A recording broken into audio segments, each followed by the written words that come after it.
रोज़ हम भगवत गीता से एक गाइडेंस पढ़ते हैं। सो लेट्स सी आज भगवत गीता से हमारे लिए क्या गाइडेंस निकल कर के आ रही है। आज हमारे पास चैप्टर 13 के श्लोक 6 और 7 कॉम्बिनेशन में श्लोक है, वो आया है। So let's start. महाभूतानि अहंकरो बुद्धिरव्यक्ताम् इव च इंद्रियाणि दशैकं च पञ्चाचेन्द्रिया गोचरा इच्छा द्वेषा सुखाम दुखाम संघता सचेतना धृति इतात क्षेत्राम समासेनासा विकरान उदहृताम।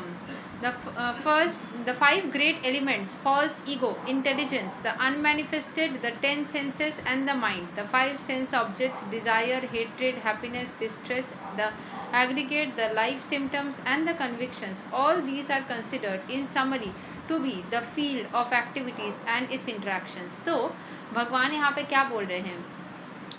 जो 5 ग्रेट एलिमेंट्स है, जैसे कि जिसमें फॉल्स ईगो भी आ जाता है। 5 ग्रेट एलिमेंट्स हैं।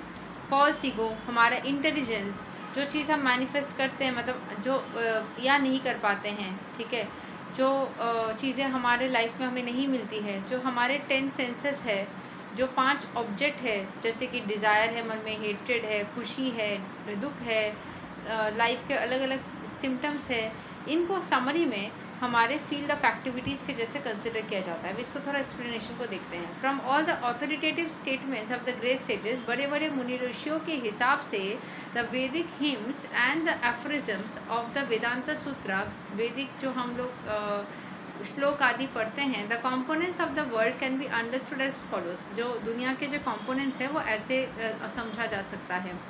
First, there are earth, water, fire, air and ether. ये 5 एलिमेंट्स हैं। These are the 5 great elements, mahabhuta. Then there are false ego, जो हमें लगता है ना कि हमने किया है तभी ये हुआ है, ये हमारे वजह से हुआ है, तो ये होता है फॉल्स ईगो।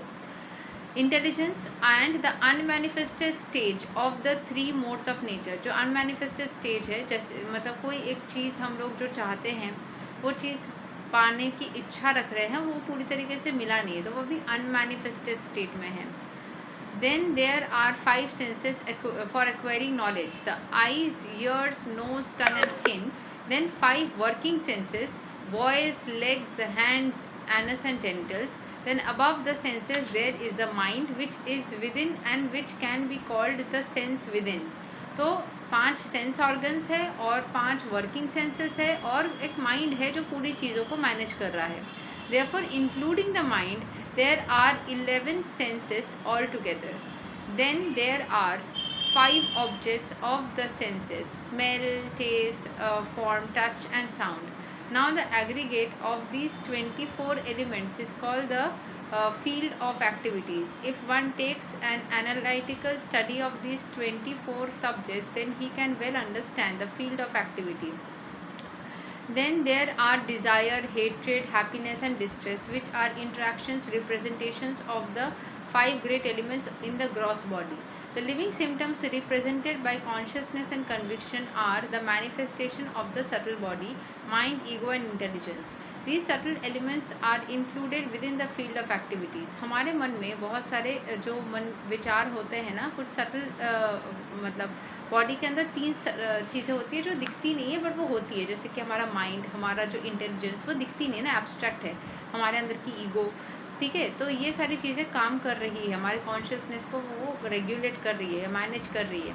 हमारे मन में कभी किसी चीज़ को लेकर खुशी होती है, कभी घृणा आती है, कभी मन में डिज़ायर होता है कि ये पाना चाहते हैं, कभी दुख होता है।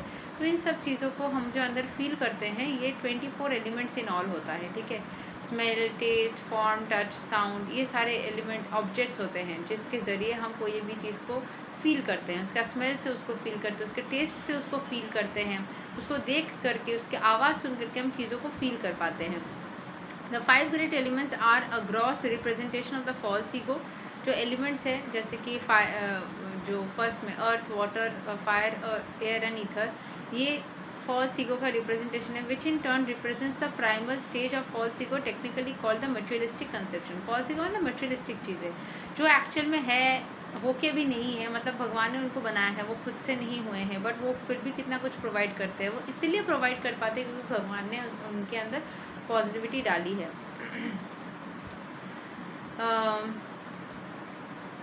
This further represents the unmanifested stage of the three modes of material nature. The unmanifested modes of material nature are called pradhana. One who desires to know the 24 elements in detail along with their interaction should study the philosophy in more detail. In Bhagavad Gita, summary only is given.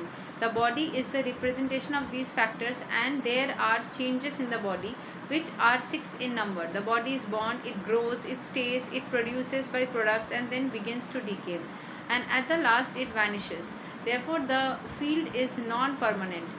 Material things, however, kshetra jana, the knower of the field, its proprietor is different. मतलब हम हमारे अंदर सारी activities हो रहे हैं, हम अलग हैं, हमारे अंदर जो चीज़ें हैं वो अलग है।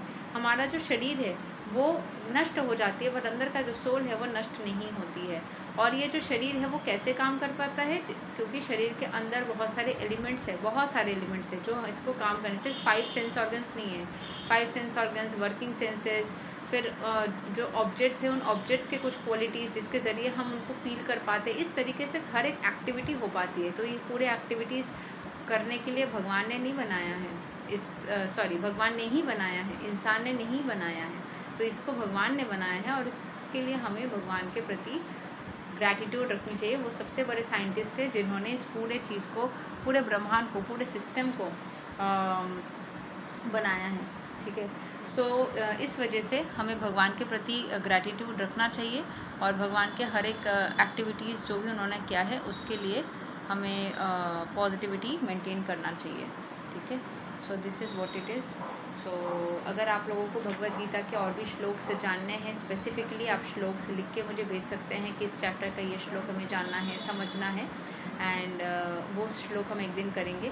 कोई श्लोक मेंशन कर सकते हैं। एंड इसके अलावा हम भगवद गीता के ऐसे ही श्लोक रोज़ पढ़ते हैं, सो आप लोग ऐसे फॉलो कर सकते हैं। Thank you so much. हरे कृष्णा, राधे राधे, जय श्री राम।